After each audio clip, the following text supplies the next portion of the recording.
أعوذ بالله من شرور أنفسنا وسيئات أعمالنا من يهده الله فلا مضل له ومن يضلل فلا هادي له وأشهد أن لا إله إلا الله وحده لا شريك له وأن محمدا عبده ورسوله يا أيها الذين آمنوا اتقوا الله حق تقاته ولا تموتن إلا وأنتم مسلمون يا أيها الناس اتقوا ربكم الذي خلقكم من نفس واحدة وخلق منها زوجها وبث منهما رجالا كثيرا ونساء واتقوا الله الذي تساءلون به والأرحام إن الله كان عليكم رقيبا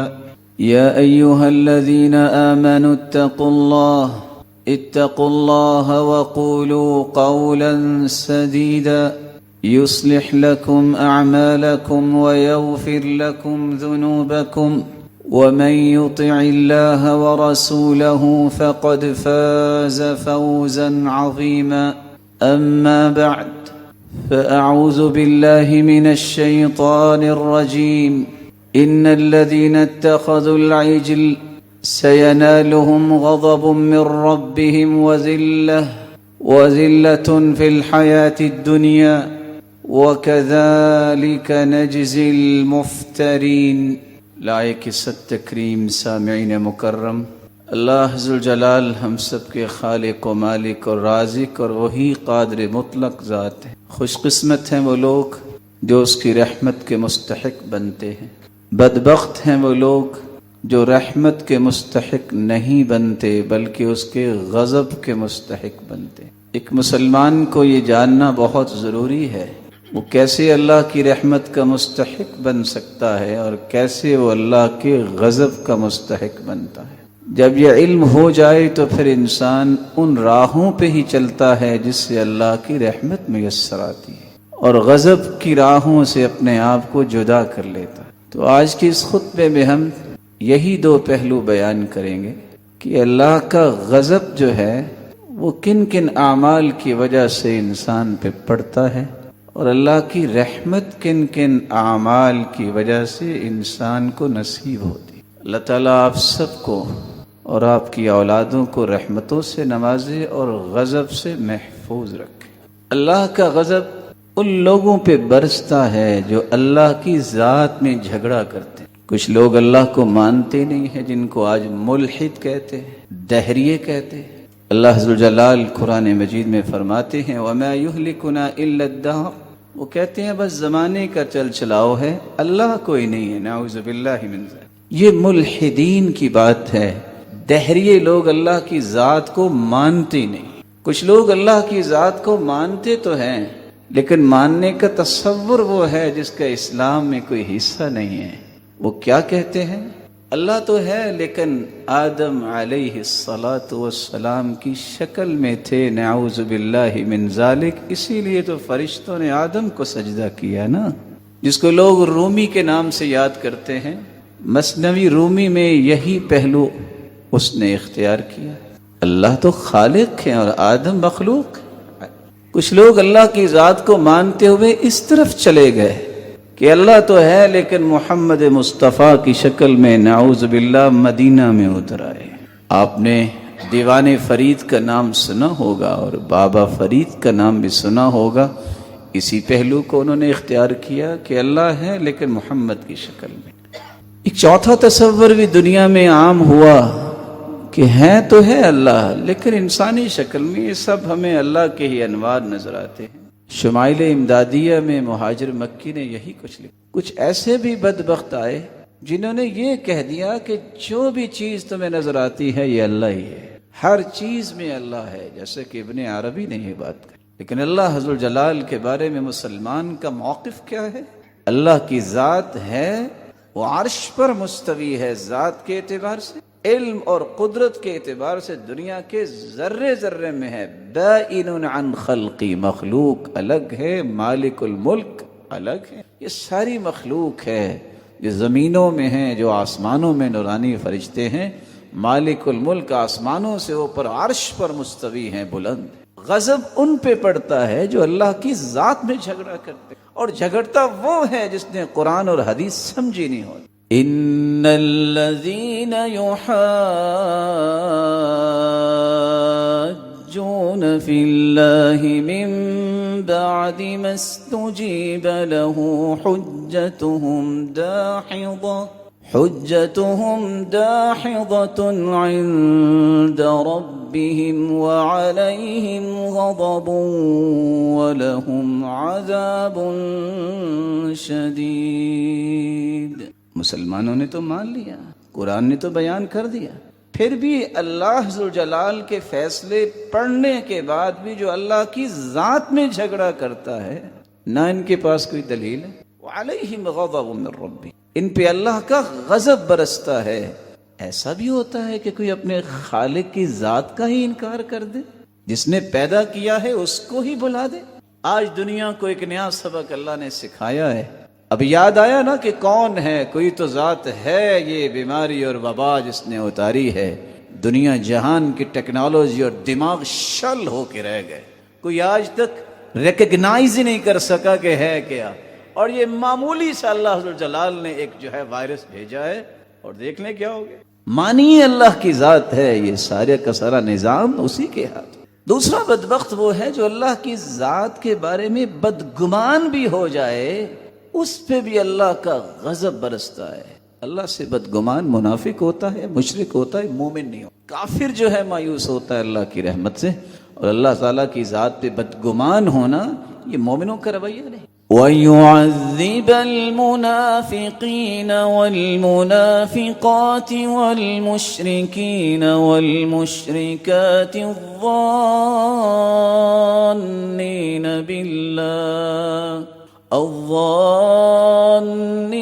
بِاللَّهِ ظَنَّ السَّوْءِ عَلَيْهِمْ دَائِرَةُ السَّوْءِ وغضب الله عليهم ولعنهم وأعد لهم جهنم وساءت مصيرا۔ اللہ منافقوں کو عذاب دیں گی، وہ مرد ہوں یا عورتیں، اور مشرکوں کو جو مرد ہوں اور عورتیں۔ کس وجہ سے؟ الظانین باللہ ظن السوء، وہ اللہ کے بارے میں بدگمان ہو، برے برے گمان اللہ کے بارے میں کرنا شروع ہو گئے۔ کہ آج اچھے بھلے انسان کے بارے میں برا گمان کرنا جو ہے وہ شریعت نے جرم قرار دیا ہے۔ اللہ کے بارے میں بدگمانی، جو پوری کائنات کا خالق ہے، اس کے بارے میں سوچنا پتہ نہیں ایسا اللہ تعالیٰ کر سکیں گے کہ نہیں، والعیاذ باللہ۔ اللہ کے سامنے کوئی چیز محال ہے ہی نہیں۔ یہ میری اور آپ کی ڈکشنری میں لکھا ہوگا کہ یہ چیز نہیں ہو سکتی، یہ نہیں ہو سکتا۔ ہر چیز کو بنانے والا بھی وہ ہے، تصرف بھی پوری کائنات کا اسی کے ہاتھ۔ تیسرا بدبخت وہ ہے جس پہ اللہ کا غضب جو ہے وہ نازل ہوتا ہے۔ اس لیے قرآن نے کہا علیہم دائرۃ السوء، علیہم دائرۃ السوء وغضب اللہ علیہم، ان پہ ہر وقت برائی کا گھیرا تنگ رہتا ہے۔ اللہ کا غضب ہے، لعنت ہے، اور ان کے لیے جہنم میں اور بہت برا وہ۔ اشتد غضب اللہ علی من زعم انہ ملک الاملاک لا ملک الا اللہ۔ اللہ کے رسول نے فرمایا اللہ کا غضب اس شخص پر بھی پڑتا ہے جو اپنے آپ کو شاہنشاہ کہلواتا۔ ملک الاملاک لا ملک الا اللہ، اللہ کے سوا کوئی بھی دنیا کا حقیقی بادشاہ۔ ان اخنس الاسماء الی اللہ، سب سے برا نام جو ہے اللہ کے ہاں یہ ہے کہ اپنے آپ کو جو ہے وہ ملک الاملاک کہے کہ میں شہنشاہ ہوں۔ یہ ساری کی ساری بلندیاں اور عظمتیں ہیں تو کس کے لیے ہے؟ اللہ کے۔ اپنے آپ کو اس طرح کے ناموں سے ملقب نہیں۔ چوتھا بدبخت وہ ہے جس پہ اللہ کا غضب برستا ہے، جو اللہ ذوالجلال کے سوا کسی اور کی عبادت میں لگ جاتا ہے۔ ان الذین اتخذوا العجل سینالهم غضب من ربهم وذلة في الحياة الدنيا وكذلك نجزي المفترين۔ موسیٰ علیہ السلام کی قوم نے موسیٰ علیہ السلام کے فرامین کو تو نہ سمجھا، تورات کو تو نہ مانا، اپنے ہاتھ سے یہ ایک بچڑا بنایا اور اس کی پوجا شروع۔ اللہ تعالیٰ کیا فرماتے ہیں؟ سَيَنَالُهُمْ غَضَبٌ مِّن رَّبِّهِمْ، ان پہ اللہ کا غضب برسے گا، وَذِلَّةٌ، ذلیل ہو کے رہ جائیں گے جو اللہ ذوالجلال کے سوا کسی کو معبود پر حق مانے۔ کیسی ذلت؟ اگر قیامت کو پوری دنیا بھی ان کو دے دی جائے کہ فدیے میں دے کے جان چھڑا لیں، یہ تیار ہو جائیں گے لیکن قبول نہیں کیے اور جہنم میں ذلیل ہو کے ڈال دیے۔ پانچواں بدبخت وہ ہے جس پہ اللہ کا غضب برستا ہے، جنہوں نے اپنی من مرضی سے نام رکھ لیے اور ان ناموں کے پیچھے ہی چل پڑے، حالانکہ اللہ نے کوئی ایسی چیز تو اتاری نہیں۔ قال قد وقع عليكم من ربكم رجس وغضب أتجادلونني في أسماء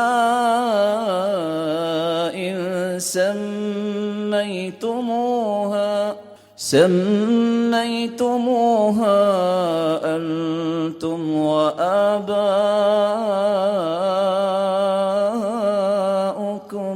ما نزل الله بها من سلطان۔ اپنے ہی ماحول میں اپنی پسند کے ہی بت بنا لیے اور نام بھی رکھ دیے جن کے بارے میں اللہ نے کوئی دلیل اتاری نہیں ہے۔ اللہ فرماتے ہیں قد وقع علیکم من ربکم رجس وغضب، یہ ایسی پلید سوچ رکھنے والے لوگ ہیں، اللہ کو چھوڑ کے کسی اور کو اس قابل سمجھ کے نام اللہ تعالیٰ کی طرف نسبت کر دینا۔ لات منات عزا کو ماننے والے یہی کچھ کرتے تھے، کہتے تھے لات یہ اللہ سے ہے، منات یہ منان سے ہے، عزا عزیز سے ہے۔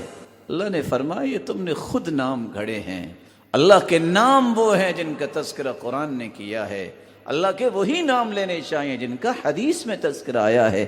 اس سے بڑی نسبت کیا ہے کہ میری اور آپ کی نسبت اللہ کی طرف ہو، محمد مصطفیٰ صلی اللہ علیہ وسلم کی طرف ہو۔ اپنی پسند اور ناپسند کا معیار بنا کے نام گھڑ لینا اور انہیں ہی سمجھنا کہ یہ ٹھیک ہے اور قرآن و حدیث میں اس کی دلیل نہ ہو اور انسان جو ہے اس غلط راستے پہ بہک جائے، اللہ کا غضب برستا۔ چھٹا وہ انسان بدبخت ہے جس پہ اللہ کا غضب برستا ہے جو دین سے مرتد ہو جاتا ہے۔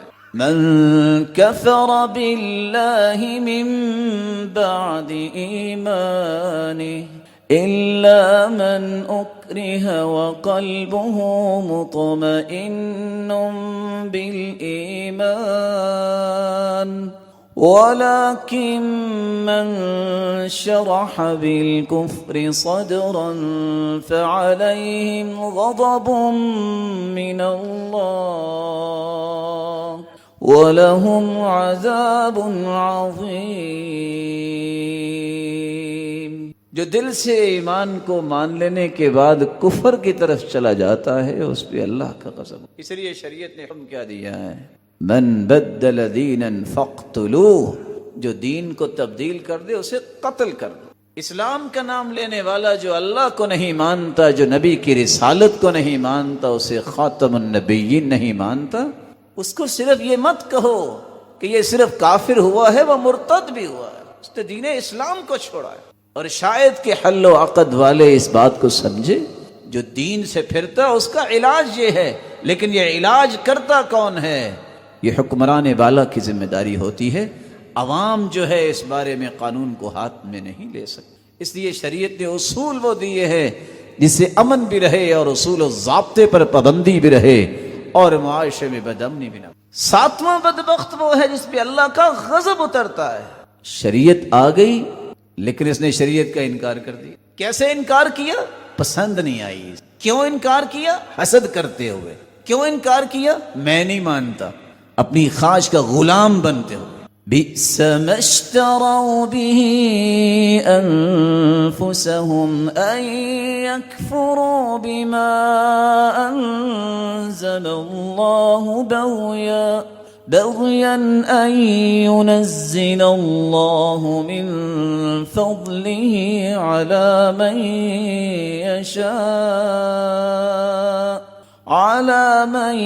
يشاء من عباده فباءوا بغضب على غضب وللكافرين عذاب مہین. کس وجہ سے انہوں نے شریعت کا انکار کیا؟ چودھری تو ہم ہیں، تو یہ محمد پہ دین کیسے آ گیا؟ ابو جہل کو یہی تو تکلیف تھی، یہ کیسے ہو گیا؟ قرآن کہتا ہے یہ اللہ کا فضل ہے، جس کو چاہے عطا کر دے. وہ چودراہٹ کو نہیں دیکھ کے کوئی چیز دیتا، وہ دیکھتا ہے تو اپنے فیصلوں پہ مطابق جو ہے وہ فیصلے جاری کرتا ہے. یہ اس کی پسند ہے، اس کی پسند کو توڑ کون سکتا ہے؟ جس کو اللہ نے پسند کر لیا ہے، ساری دنیا جتن کر لے، وہ اللہ کا پسندیدہ ہے. محمد مصطفیٰ کو اللہ نے کیسا پسند کیا، دشمن بھی بول کے کہہ اٹھے یہ صادق اور امین. 8واں بدبخت وہ ہے جو قبر جو ہے اس کو سجدہ گاہ بنا لیتا ہے. رسول اکرم صلی اللہ علیہ وسلم کتنی خوبصورتی سے یہ بات سمجھا رہے ہیں. کاش ہم دعا کر رہے ہیں ہر شخص کو آج تانے بانے جو ہیں وہ اس پہ ہی جوڑتے ہیں، کسی طریقے سے میری شہرت ہو جائے اور میرے مرنے کے بعد میرا نام زندہ رہے. اللہ کے رسول کہہ رہے ہیں اللہم لا تجعل قبری وثنا یعبد. اللہ میری قبر کو بت نہ بنانا کہ میرے بعد اس کی لوگ پوجا کریں. کیسی کمال کی توحید سمجھائی. ساتھ فرمایا اشتد غضب اللہ علی قوم اتخذوا قبور انبیائہم مساجد. اللہ عز الجلال کا غضب ان پر سخت ہوتا ہے جو قوم انبیاء کی قبروں کو مسجدیں بنا لے. یہ تقدیس، یہ تقدس کی چادریں جو ہیں وہ اللہ عز الجلال کے پیغمبر نے بڑے طریقے سے امت کو سمجھایا کہ یہ تقدس و عظمت صرف اللہ کے لائق، کسی اور کے لائق نہیں. 9واں بدبخت وہ ہے جس پہ اللہ کا غضب اترتا ہے.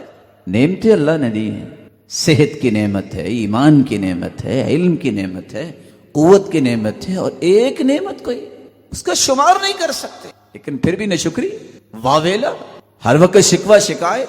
کُلُوا مِن طَيِّبَاتِ مَا رَزَقْنَاكُمْ وَلَا تَطْغَوْا فِيهِ فَيَحِلَّ عَلَيْكُمْ غَضَبِي وَمَن يَحْلِلْ عَلَيْهِ غَضَبِي فَقَدْ هَوَى. کُلُوا مِن طَيِّبَاتِ مَا، جو اللہ فرماتے ہیں میرے بندو کھاؤ جو میں نے تمہیں پاکیزہ عطا کیا ہے، لیکن اس میں طغیانی کی طرف نہ جاؤ. مال مل جانے کا معنی یہ نہیں ہے کہ تم اس مال کو حرام پہ لگاؤ. مال کا معنی یہ نہیں ہے کہ تم اس کو اللہ کی نافرمانی پہ لگاؤ. یہ نعمت ہے، اس کا حساب ہوگا. تمہیں طاقت اس لیے نہیں دی کہ تم ظلم کرو. سلیمان علیہ السلام کو اللہ نے طاقت کی نعمت سے نوازا تھا، جن مسخر کر دیے. انہوں نے یہ نہیں کہا جنوں کو کہ فلاں کو جا کے مار دو. يعملون له ما يشاء من محاريب وتماثيل وجفان كالجواب وقدور الراسية. مسجدوں کے محراب بنوائے، ان سے بڑی بڑی دیگیں بنوائی کہ لوگوں کے لیے کھانے پکا کے لوگوں کی خدمت کی جائے. طاقت، مال، کوئی بھی ایسی نعمت، اس کو اللہ کی دین کی خدمت میں لگانے سے انسان اللہ عز و جلال کے شکر گزار بنتا ہے. معصیت پہ لگانے سے تو شکر گزاری نہیں ہو. اسی سیدنا حسن بصری رحمۃ اللہ علیہ فرمانے لگے جب کسی نے سوال کیا من اکثر الناس صراخا یوم القیامہ، قیامت کے دن سب سے زیادہ چیختا چلاتا کون نظر آئے گا؟ تو سیدنا حسن بصری نے فرمایا تھا جن کو اللہ تعالیٰ نے نعمتیں تو دی فاستخدموا فی معصیت اللہ، اور انہوں نے فاستخدمها فی معصیت اللہ، اس نے نعمت کو اللہ کی نافرمانی میں. اللہ عز الجلال ہم سب کو معاف فرمائے اور ہر قسم کی ناشکری سے. 9واں انسان وہ ہے جو اللہ کے غضب کا مستحق ہے، جو ظلم کرتا ہے. رسول اکرم صلی اللہ علیہ وسلم نے فرمایا یوشک ان طالت بک مدہ ان ترى قوما في ایدیہم مثل اذناب البقر یغدون فی غضب اللہ ویروحون فی سخط اللہ. میرے صحابی اگر تمہیں لمبی زندگی ملی تو تم دیکھو گے ایسے ظالم اٹھیں گے جن کے ہاتھوں میں کوڑے ہوں گے جیسے گائے کی دم ہوتی ہے. وہ صبح نکلیں گے تو اللہ کے غضب میں، شام کو واپس آئیں گے تو اللہ کی سخط اور ناراضگی. رسول اکرم صلی اللہ علیہ وسلم نے اسے فرمایا تھا صنفان من اہل النار لم ارہما بعد، دو قسم کے لوگ ایسے ہیں جو جہنمی ہیں جو میں نے نہیں دیکھے ابھی. ایک وہ جن کے ہاتھ میں گائے کی دم کی طرح کوڑے ہوں گے، یضربون الناس، اور لوگوں کو ماریں گے، اپنے ظلم کا نشانہ بنائیں گے. اور دوسری عورتیں جو مائلات ممیلات ہوں گی، بے پرد ہوں گی، لوگ ان کی طرف مائل، وہ لوگوں کی طرف مائل. لا يدخلن الجنة ولا يجدن ريحها وإن ريحها لا يوجد من مسيرة كذا وكذا. نہ وہ جنت میں عورتیں جائیں گی اور نہ جنت کی خوشبو پائیں گی، حالانکہ جنت کی خوشبو تو بڑی دور سے مومنوں. رسول اللہ صلی اللہ علیہ وآلہ وسلم پر قرآن نازل ہوتا ہے. بدبخت وہ بھی ہے جو حد سے بڑھتے ہوئے کسی مسلمان کو قتل کر دیتا ہے، اس پر بھی اللہ کا غضب برستا ہے. وَمَن يَقْتُلْ مُؤْمِنًا مُتَعَمِّدًا فَجَزَاؤُهُ جَهَنَّمُ خَالِدًا فِيهَا وَغَضِبَ اللَّهُ عَلَيْهِ وَلَعَنَهُ وَأَعَدَّ لَهُ جَهَنَّمَ. اس نے جانتے بوجھتے مسلمان کو قتل کیا، اس کا ٹھکانہ جہنم ہے، اس میں ہمیشہ رہے گا. اگر توبہ نہ کی تو کیا بنے گا؟ غضب اللہ علیہ، اللہ کے غضب کا مستحق ہوگا، اس پہ اللہ کی لعنت اور پھٹکار اور اللہ کی طرف سے دھتکار ہے، اور اس سے برا ٹھکانہ. وہ شخص بھی اللہ کے غضب کا مستحق ہے. کافر اور مسلمانوں کی جنگ ہو رہی ہو اور مسلمان ہو اور بزدلی دکھا کے وہاں سے پشت دکھا کے بھاگ جائے. وَمَن يُوَلِّهِمْ يَوْمَئِذٍ دُبُرَهُ إِلَّا مُتَحَرِّفًا لِقِتَالٍ أَوْ مُتَحَيِّزًا إِلَى فِئَةٍ فَقَدْ بَاءَ بِغَضَبٍ مِّنَ اللَّهِ. جس نے بزدلی دکھائی اور کافر کے سامنے لڑتا لڑتا ڈر گیا اور بھاگ گیا، میدان چھوڑ گیا، یہ اللہ کا غضب لے کے بھاگے. رسول اللہ صلی اللہ علیہ وسلم نے فرمایا 4 قسم کے لوگ اللہ کے غضب کے مستحق ہیں. 4 یبغضهم اللہ، البیاع، الحلاف. اللہ کا غضب برستا ہے اس بندے پر جو مال بیچتا ہے قسم اٹھا کے. مال تو ویسے کتنے ایسے مسلمان اور نیک اور صالح تاجر ہیں آج بھی موجود ہیں، نہ جانے یہاں بھی کتنے بیٹھے ہوں گے جو پہلی صف کے نمازی ہیں. لوگوں کی قسموں پہ اتنا اعتبار نہیں کرتے جتنا ان کی زبانوں پہ اعتبار کرتے ہیں، وہ قسم بھی نہیں اٹھا. اللہ تعالیٰ ایسے لوگ اور پیدا فرمائے. اور سچ کہا تھا اللہ کے رسول نے، التاجر الصدوق الامین المسلم، مسلمان ہو، تاجر ہو، سچا ہو، امانت دار ہو، یہ قیامت کے دن انبیاء کے ساتھ کھڑا، یہ اللہ کے عرش کے سائے میں ہو. البیاع الحلاف، قسمیں اٹھا اٹھا کے مال بیچنے والا اللہ کے غضب کا مستحق. والفقیر المختال، ہے فقیر لیکن اکڑ اکڑ کے چلتا ہے، اللہ کے غضب کا مستحق. والشیخ الزانی، ہے بوڑھا لیکن بدکاری سے باز نہیں آتا، یہ اللہ کے غضب کا مستحق. والامام الجائر، ہے بادشاہ لیکن ظلم کرتا ہے، یہ اللہ کے غضب کا. رسول اللہ صلی اللہ علیہ وسلم نے یہاں تک فرمایا من حلف على يمين يستحق بها مالا لقي الله وهو عليه غضبان. جو جھوٹی قسم اٹھاتا ہے جس کے نتیجے میں وہ لوگوں کا مال کھینچتا ہے، چھینتا ہے، اللہ کو ملے گا اس حالت میں کہ اللہ اس پہ غضبناک ہو. من اقتطع ارضا ظالما لقی اللہ وہو علیہ غضبان. جو کسی کی زمین ہتھیاتا ہے ظلم کرتے ہوئے، اللہ کا اس پہ بھی غضب ہوگا. بلکہ ایک بات نہیں، حدیث کہتی ہے، اللہ کے رسول صلی اللہ علیہ وسلم فرمایا کہ جو شخص قید شبرن، توجہ کیجئے گا، قید شبرن، میں ذرا کمزور ہوں، میرے ہاتھ چھوٹے ہیں، یہ بلشت جتنی زمین بھی کوئی ہتھیا لے کسی کی نجائز، 5 عذابوں کا سامنا کرنا پڑے گا. قیامت کو اللہ ذوالجلال فرمائیں گے 7 زمینوں کی مٹی کھودو. دوسری روایت میں آتا ہے اس کو کندھے پہ رکھو اور جب تک پوری دنیا کا حساب نہیں ہوتا محشر کا چکر لگاؤ. پھر ساتوں زمینوں کا توق پہنا کے اس کے گلے میں ساتوں زمینوں کے نیچے دھنسا دیا جائے. ظلم جو ہے یہ اللہ عز و جلال کو پسند نہیں. اس لیے حدیث قدسی انی حرمت الظلم علی نفسی فلا تظالموا، لوگوں میں نے اپنے آپ پہ بھی ظلم کو حرام قرار دے دیا ہے، تم ظلم نہ کرنا. وما اللہ یرید ظلما للعباد، اللہ اپنے بندوں پہ ظلم نہیں. رسول اللہ صلی اللہ علیہ وآلہ وسلم نے اس لیے امت کو یہ راہیں بتائیں کہ اللہ عز و جلال کے غضب سے بچنا ہے تو ان راہوں پہ نہ چلو.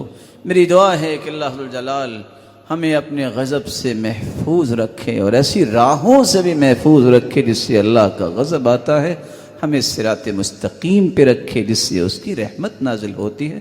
وآخر دعوانا الحمد للہ علی احسانہ والشکر لہ علی توفیقہ وامتنانہ واشہد ان لا الہ الا اللہ وحدہ لا شریک لہ تعظیما لشانہ وان محمدا عبدہ ورسولہ الداعی الی رضوانہ. اما بعد، جس طرح آپ نے غضب کے متعلق سنا کہ غضب کا مستحق بننے والا کون بد نصیب ہیں اور ان کی راہوں کا تعین جو شریعت نے کیا ہے کہ یہ راستے غضب والے ہیں، اس پہ نہ چلائے. رحمت کے مستحق کون ہیں؟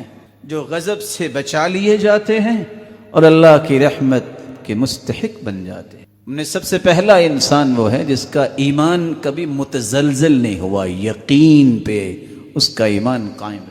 فَأَمَّا الَّذِينَ آمَنُوا بِاللَّهِ وَاعْتَصَمُوا بِهِ فَسَيُدْخِلُهُمْ فِي رَحْمَةٍ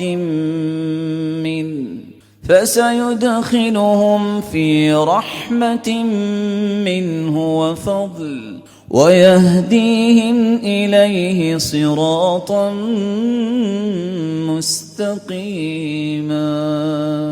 جو لوگ ایمان لائے وَاعْتَصَمُوا بِهِ، انہوں نے ایمان کو مضبوطی سے تھام لیا. اللہ کا یہ وعدہ ہے کہ اللہ انہیں فضل سے بھی نوازیں گے اور رحمت سے بھی نوازیں گے، اور صرف فضل اور رحمت سے نہیں نوازیں گے. وَيَهْدِيهِمْ إِلَيْهِ صِرَاطًا مُسْتَقِيمًا، اللہ انہیں ہمیشہ صراط مستقیم پہ گامزن رکھیں گے. کتنا بڑا انعام! جس بندے کو صراط مستقیم مل گیا، اللہ کی قسم اس سے بڑی نعمت ہے ہی کوئی. پھر اوپر سے اللہ کا فضل، پھر اللہ کی رحمتیں. بچا کیا ہے؟ اس کے لیے ایمان کو مضبوط کرنا ہوگا. اللہ پر ایمان، رسولوں پر ایمان، کتابوں پر ایمان، اور اللہ عز و جلال کے فیصلوں پر ایمان، اور اللہ عز و جلال کے قیامت کے دن پر ایمان، اور تقدیر پر ایمان. اور آج ایمان ان ساری چیزوں کے ہونے کے ساتھ ساتھ اس بات پر ایمان کہ میرے رب نے مجھے پیدا کیا ہے، اسی کے فیصلے نافذ ہونے ہیں، میں نے اس کے سامنے پیش ہونا ہے. جب یہ فکر لاحق ہو گئی تو پھر انسان اللہ کے ساتھ جڑا رہتا ہے. اللہ ہمیشہ کے لیے اپنے ساتھ ہمیں جوڑ لے. دوسرا خوش نصیب جو غضب سے بچ جاتا ہے، رحمت کا مستحق بن، ایمان مضبوط ہونے کے بعد اس کا تعلق قرآن سے جڑتا ہے. وَنُنَزِّلُ مِنَ الْقُرْآنِ مَا هُوَ شِفَاءٌ وَرَحْمَةٌ لِّلْمُؤْمِنِينَ وَلَا يَزِيدُ الظَّالِمِينَ إِلَّا خَسَارًا. قرآن کو ہم نے ویسے بھی شفا بنا کے اور رحمت بنا کے اتارا ہے. جتنی کسی نے فکری اور قولی اور عملی بیماریوں سے بچنا ہے، اتنا اپنے فکر میں اور قول میں اور عمل میں قرآن کے احکامات کو لے آئے. اللہ ہر قسم کی بیماری اور روگ سے اسے محفوظ فرمائیں گے، شفا دیں گے. اور اللہ عز و جلال رحمت کا بھی نزول فرمائیں گے. اس کا فکر بھی خوبصورت ہوگا، اس کا قول بھی خوبصورت ہوگا، اس کا عمل بھی خوبصورت ہوگا. جس کو اللہ کی طرف سے رحمت مل جائے، شفا مل جائے، دنیا کی کوئی بیماری اس کو کیا کہہ سکتے. تیسرا خوش نصیب جو غضب سے بچ کے اللہ کی رحمت کی طرف چلا جاتا ہے، وہ ہے جو نماز پڑھنے کے بعد گنتی کے 3 سے 4 سے 5 منٹ ہوتے ہیں اپنی جگہ پہ بیٹھ کے اللہ کا ذکر کرتا ہے. اور ذکر کرتا جب ذکر مکمل ہوتا ہے تو تب کہیں جاتا ہے. اللہ کے رسول نے فرمایا وَالْمَلَائِكَةُ يُصَلُّونَ عَلَىٰ أَحَدِكُمْ مَا دَامَ فِي مَجْلِسِهِ الَّذِي صَلَّىٰ فِيهِ تَقُولُ الْمَلَائِكَةُ اللَّهُمَّ اغْفِرْ لَهُ اللَّهُمَّ ارْحَمْهُ اللَّهُمَّ تُبْ عَلَيْهِ مَا لَمْ يُؤْذِ وَمَا لَمْ يُحْدِثْ. بندہ اپنی جگہ پہ بیٹھ کے ذکر کر رہا ہے، 1 نہیں 10 نہیں، 10 لاکھ نہیں کھربوں فرشتے اس بندے کے لیے دعا کرتے ہیں، اللہ اس کو معاف کر دے، اللہ اس پہ رحمت کا نزول فرما دے، اللہ اس کی توبہ قبول۔ یہاں میں ادباً ایک گزارش بھی کروں گا، دعا کی 2 قسمیں ہیں، دعائے مسئلہ اور دعائے ذکر۔ اللہ سے کچھ مانگنا یہ بھی دعا ہے، جو اللہ کے ذکر میں لگ جاتا ہے اللہ اسے وہ دیتے ہیں جو دعا مانگنے والوں کو بھی نہیں دیتے۔ مت دھوکے میں آئیے کسی کے، سلام پھیرا اور ہاتھ اٹھائے، اللہم انت السلام ومنک السلام والیک یرجع السلام، 2-4 لفظ بولے اور کہا کہ ٹھیک، اور سارے اٹھ کے چلے جاتے ہیں۔ سنت یہ ہے نماز کے بعد اللہ اکبر استغفر اللہ، کان اذا سلم استغفر 3، اللہ کے رسول جب سلام پھیرتے تو 3 مرتبہ استغفار کرتے، استغفر اللہ استغفر اللہ استغفر اللہ، اللہم انت السلام ومنک السلام۔ دعائیں جو اللہ کے رسول سے ہیں وہ ساری دعائیں پڑھتے۔ بھلا اس حدیث کا وزن تو کیجئے جو میں آپ کی خدمت میں پیش کرنے والا ہوں، من سبح اللہ 33 وحمد اللہ 33 وکبر اللہ 34 حطت عنہ خطایاہ وان كانت مثل زبد البحر، 33 مرتبہ سبحان اللہ، 33 مرتبہ الحمدللہ، 34 مرتبہ اللہ اکبر کہہ دے، سمندر کی جھاگ جتنے بھی گناہ ہوں اللہ سارے صاف کر دیتے۔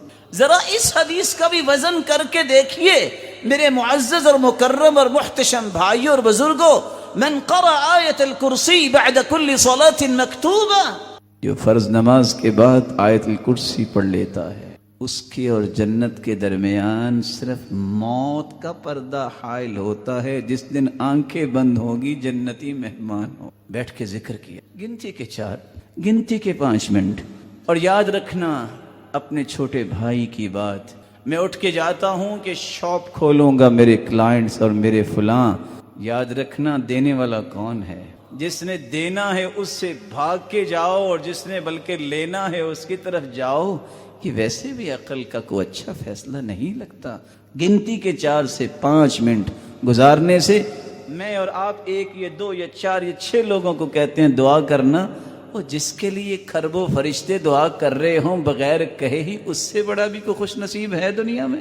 بیٹھ کے ذکر کیا۔ چوتھا خوش نصیب، راتیں بڑی ہو رہی ہیں، آ جاؤ اپنے اس منہج پہ جو چھوٹی راتوں کا بس اوقات بہانہ لگتا ہے کہ بس اٹھا نہیں جاتا، تہجد کی طرف آؤ۔ اللہ کی قسم اس قدر لذیذ کوئی نماز ہے ہی نہیں جو انسان سحری کے وقت اللہ سے گفتگو کرتا ہوا لذت محسوس کرے۔ رحم اللہ امرأ قام من اللیل فصلى وأيقظ امرأته فإن أبت نضح في وجهها الماء، ورحم الله امرأة قامت من الليل فصلت وأيقظت زوجها فإن أبى نضحت في وجهه الماء۔ خوش نصیب ہے وہ شخص جو نماز پڑھتا ہے تہجد کی اور اپنی بیوی کو اٹھاتا ہے، اگر پسو پیش کرتی ہے تو پانی کا چھڑکاؤ کرتا ہے اس کے چہرے پر۔ رحمت کے مستحق تو وہ نیک اور صالحہ عورت بھی ہے جو اٹھ کے تہجد پڑھتی ہے اور اپنے خامند کو اٹھاتی ہے، وہ پسو پیش کرتا ہے تو اس کے چہرے پہ پانی کا چھڑکاؤ کرتی ہے۔ یہ دونوں پر یہ اللہ کی رحمت کی برکھا برستی ہے۔ اس لیے اللہ کے رسول اکیلے تہجد نہیں پڑھتے تھے، فرماتے تھے یا عائشہ قومی یا عائشہ فاوتری، عائشہ تم بھی اٹھو نماز پڑھو، ایقظوا صواحب الحجرات لکی یصلین، ان حجروں والیوں کو اٹھاؤ یہ بھی نماز پڑھیں۔ 5واں طریقہ جس سے آپ اللہ کے غضب سے بچ کے اللہ کی رحمت کے مستحق بنیں گے، رحم اللہ رجلا صلی قبل العصر 4، عصر سے پہلے 4 رکعتیں پڑھنے والا اللہ کی رحمت کا مستحق بن۔ اور دوسری روایت میں آتا ہے جو پابندی سے پڑھتا ہے نا اللہ اس کا جنت میں گھر بھی بنا دے۔ چھٹا عمل جس سے اللہ کی رحمت کا مستحق بنیں گے، غضب سے بچیں گے، رحم اللہ رجلا سمحا اذا باع سمحا اذا اشترى سمحا اذا قضى سمحا اذا اقتضى، جس کے بیچنے اور خریدنے میں بھی نرمی، جو تقاضا کرتا ہے تو نرمی سے فیصلہ دیتا ہے تو نرمی سے، نرمی جس پہ غالب ہو اللہ ذو الجلال پھر اس سے نرمیاں کیوں نہیں۔ من لانت کلمتہ وجبت محبتہ، سیدنا علی کہا کرتے ہیں جس کی زبان میں نرمی آ جائے ساری دنیا کے دلوں میں اللہ اس کی محبت ڈال دے۔ ایک 7واں عمل بھی ہے جسے اللہ ذو الجلال کی رحمت کیا مستحق بنیں گے اور غضب سے دور ہوں گے، اذا عطس احدكم فليقل الحمد للہ، جب کسی کو چھینک آئے تو الحمدللہ کہنا چاہیے. فلیقل اخوہ او صاحبہ، اس کا بھائی ہے یا کوئی اور دوست بیٹھا ہے، وہ سن کے کہے یرحمک اللہ، اللہ تجھ پہ رحمت فرمائے. پھر اس کو کیا کہنا چاہیے؟ یہدیکم اللہ ویصلح بالکم. جو یہ یرحمک اللہ کہتا ہے کہ اللہ تجھ پہ رحمت کا نزول فرمائے، اللہ اس کو بھی رحمت سے نواز دے. لیکن یاد رہنا چاہیے، اور مجھے امید ہے کہ آپ کو یاد ہی ہوگا. اللہ تعالیٰ آپ کو سلامت رکھے کہ جب کسی کو 2 مرتبہ چھینک آئے تو پھر بھی یہ دعا دیں، جب 3 مرتبہ چھینک آئے تو پھر یرحمک اللہ کی بجائے شفاک اللہ کہنا چاہیے. کیا کہنا چاہیے؟ حدیث میں آتا نا، ایک شخص کو 3 مرتبہ چھینک آئی تو اللہ کے رسول نے فرمایا شفاک اللہ، اللہ آپ کو شفا دے. رسول یہ کہ فرمایا انت مزکوم، تمہیں تو زکام ہے نا، تو جب 3 مرتبہ ہو تو پھر شفاک اللہ کہنا. یا ملتی جلتی ایک بات ہے، چھینک کے ساتھ بس اوقات جو ہے وہ انسان کو جمائی بھی آتی ہے، تھکاوٹ کی وجہ سے نیند پوری نہ ہو تو انسان کا منہ کھل جاتا ہے. تو وہاں بھی حکم یہ ہے کہ آپ اچھے طریقے سے اپنے منہ کو ڈھانپ لو. آپ اپنے ہاتھ کو رکھ کے اور انگوٹھے انگلی کے ساتھ جو ہے اپنے ناک کو بھی دبا لو، تاکہ منہ کھلے گا اور شیطان جو ہے اس پہ بھی خوش ہوتا ہے کہ ہاں اور آ کہنے سے رسول اکرم صلی اللہ علیہ وسلم نے یہ ادب سکھایا. اور بعض لوگ جو ہیں وہ دایاں ہاتھ لگا رہے ہوتے ہیں، بعض بایاں اور بعض الٹا اور سیدھا. دیکھنا یہ ہے کہ اللہ کے رسول نے کیا سمجھایا. فَلْيَقْضِمْهُ مَا اسْتَطَاعَ، اس کو روکے جس طرح بھی روک سکتا ہے. حالانکہ اللہ کے رسول صلی اللہ علیہ وسلم حدیث آتی ہے، شاید آپ نے سنی ہو، مَا تَثَاءَبَ نَبِيُّ اللَّهِ قَطْ، اللہ کے رسول کو پوری زندگی جمائی آئی نہیں، کیونکہ العطاس من اللہ والتثاؤب من الشیطان. تثاؤب جو ہے جمائی شیطان کی طرف سے ہوتی ہے، اور چھینک جو ہے یہ اللہ کی طرف سے ہوتی ہے. انسان کے جسم میں کوئی رکاوٹ ہو اللہ تعالیٰ اس کو کھول دیتے ہیں، اور یہ اس کے صحت کا راز ہے. اس لیے رسول اللہ صلی اللہ علیہ وسلم نے آداب سکھائے ہیں. 8واں خوش نصیب وہ ہے جو غضب سے تو بچتا ہے، اللہ کی رحمت کا مستحق بنتا ہے. جو دنیا پہ رحمت اور رحم کرتا ہے نا، کسی کے ساتھ رحم کرو گے تو اللہ تجھ پہ رحم کرے گا. ارحموا من فی الارض یرحمکم من فی السماء. کہتے ہیں نا کرو مہربانی تو محل زمین پر اللہ مہربان ہوگا عرش بری. کسی کے ساتھ رحم کا معاملہ کرو گے تو اللہ کے رحم کے مستحق بن. 9واں ایک عمل بھی ہے جس سے آپ اللہ کی رحمت کے مستحق بن سکتے اور اللہ حضر جلال کے غضب سے بچ سکتے ہیں. وہ کیا؟ اپنے اندر اللہ کا خوف پیدا کر. ایک باپ کو سمجھ آئی کہ میں دنیا سے جانے والا ہوں، بیٹے کو اکٹھا کی. محبت ہے؟ کہا کیوں نہیں؟ کہ اگر محبت ہے تو میں تجھ سے ایک تقاضا کروں. اذا انا مت فاحرقونی ثم ذرونی، جب میں مر جاؤں تو مجھے جلا دینا اور میری راکھ کو سمندروں اور دریاؤں میں بہا دینا، ہواؤں اور فضاؤں میں اڑا دینا. بیٹوں کی محبت ہے، بیٹوں نے ایسا ہی کیا. اللہ عز وجل کے رسول فرماتے ہیں، صحیح بخاری کی روایت، اللہ نے جمع کر لیا، فرمایا بتاؤ میرے بندے تم نے یہ کیوں کیا؟ وہ کہتا ہے فرقا منک یا رب، اللہ تجھ سے ڈرتے ہوئے میں نے کیا کہ میں حساب کیسے دوں گا. فما تلافہ ان رحمہ اللہ، اللہ نے فرمایا اگر تم ڈر گئے ہو نا تو جاؤ میری رحمت سے جنت میں چلے جاؤ. اللہ کے رسول صلی اللہ علیہ وسلم کا فرمان ہے، صحیح بخاری کی روایت، ایک شخص نے زمین خریدی، دوسرے نے بیچی. جس نے بیچی اس نے پیسے لے لیے اتفاق سے. جب وہ زمین میں ہل چلانے لگا تو ایک سونے کا گھڑا ملا، رک گیا. مالک کو کہتا ہے یہ گھڑا میرا نہیں ہے. اس نے کہا میرا بھی نہیں ہے. آج ٹکوں پہ جانیں دے دی جاتی ہیں، بلکہ چند ٹکوں پہ ایمان بیچ دیا جاتا ہے. کہا یہ گھڑا میرا نہیں ہے. فتحاکم الی رجل، ایک آدمی کے پاس گیا، کہا بھی آپ نے زمین خریدی تو آپ کا گھڑا ہے. کہا میں نے زمین کے پیسے دیے ہیں جو میں اللہ کے سامنے پیش کیسے ہوں گا؟ کہا پھر تیرے باپ دادا نے چھپایا ہوگا، بیچنے والے تم لے لو. کہا بعتک الارض وما فیہا، میں نے زمین بھی بیچی اور جو کچھ زمین میں ہے وہ بھی میں نے بیچا. یہ اللہ کے سامنے جواب نہیں دے سکتا تو میں کیسے دوں؟ جھگڑا اس بات پہ، وہ کہتا ہے تیرا ہے، وہ کہتا ہے تیرا ہے. خوف دیکھیے. اس شخص نے فیصلہ کیا، ایک کی بیٹی تھی ایک کا بیٹا تھا، ان کا نکاح کیا. کہا اس پہ خرچ کرو اور باقی ان دونوں کے ہاتھوں سے صدقہ کروا دو. اللہ کے رسول نے فرمایا تھا میں جانتا ہوں ایک وقت آئے گا کہ لوگ میرے پاس کیس لے کے آئیں گے، کوئی چرب زبان ہوگا، میں بھی فیصلہ کر دوں چرب زبانی کی باتیں سن کر اور اس کا حق نہ ہوا. انما اقطع له قطعة من النار، میرے فیصلے کے باوجود بھی جہنم کا ٹکڑا ہوگا. جن کا کیس تھا کوئی ادھر چل پڑا کوئی دوسرا ادھر چل پڑا. اللہ کے رسول ہمیں نہیں چاہیے. کہا بات تو سنو. کہا نہیں ہم قیامت کو اس کے حساب کی طرف جانے کے متحمل. اللہ ہمیں اپنا خوف نصیب. ابو ذر رازی رحمۃ اللہ علیہ جن کو 7 لاکھ حدیثوں کا حافظ کہتے ہیں، زندگی کے آخری لمحات میں تھا اور کہتا ہے اللہم انی اشتاق الی رؤیتک، اللہ تیرے دیدار کا مجھے شوق ہے، مجھے نصیب فرما دے. پوچھنے والے نے پوچھا اتنی بڑی خواہش کس وجہ سے کر رہے ہو؟ 7 لاکھ حدیثوں کے حافظ ہو؟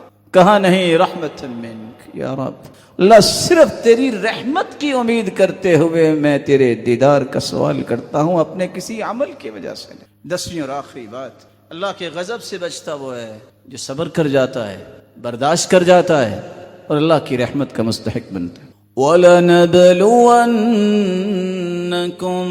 بِشَيْءٍ مِّنَ الْخَوْفِ وَالْجُوعِ وَنَقْصٍ مِّنَ الْأَمْوَالِ وَالْأَنفُسِ وَالثَّمَرَاتِ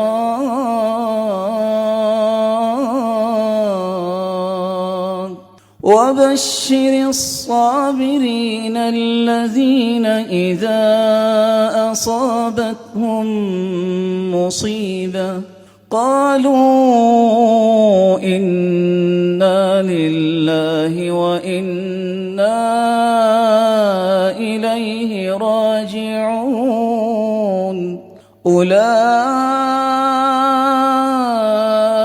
عَلَيْهِمْ صَلَوَاتٌ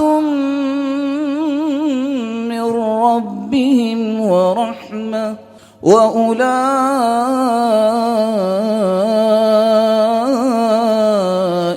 هُمُ الْمُهْتَدُونَ. وَلَنَبْلُوَنَّ خوف، مومنوں آپ کو ہم آزمائیں گے، خوف دیں. والجوع، بھوک بھی آ سکتی. ونقص من الاموال، مالوں سے بھی محروم کیا جائے گا. والانفس، تمہارے تعلق والے رشتوں میں سے دنیا سے روانہ ہو جائیں گے. والثمرات، پھلوں سے بھی محرومی کی جا سکتی ہے. وبشر الصابرین، ان سب محرومیوں پر صبر کرنے والا اور جب بھی کوئی مصیبت آئے یہ کہنے والا انا للہ و انا الیہ راجعون، ہم بھی اللہ ذوالجلال کے ہیں اور اللہ کی طرف ہی جانے والے. اولئک علیہم صلوات من ربہم ورحمہ، ایسے ہی لوگوں پر اللہ ذوالجلال کی رحمت کا نزول ہوگا اور اللہ ذوالجلال کی برکتیں برستی ہیں. اور ہدایت یافتہ یہی لوگ ہیں جو اللہ کے ساتھ جڑے رہتے ہیں اور اپنے ایمان کو متزلزل نہیں کرتے. اللہ کے رسول کا فرمان ہے کہ وقت آئے گا دینداروں کے لیے مشکل ہو جائے گا. کیسا مشکل ہو جائے گا؟ کالقابض علی الجمر، جیسے ہاتھ میں آگ کا انگارہ پکڑا ہوا ہے.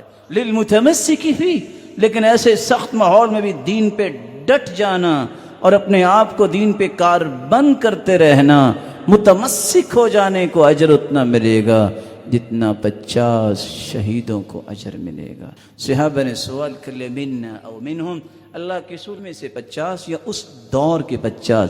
فرمایا اجر 50 شہیدا منکم، میرے صحابہ تم میں سے اگر 50 اللہ کی راہ میں اپنی جان قربان کرے تو فتنوں کے دور میں دین پہ ڈٹ جانے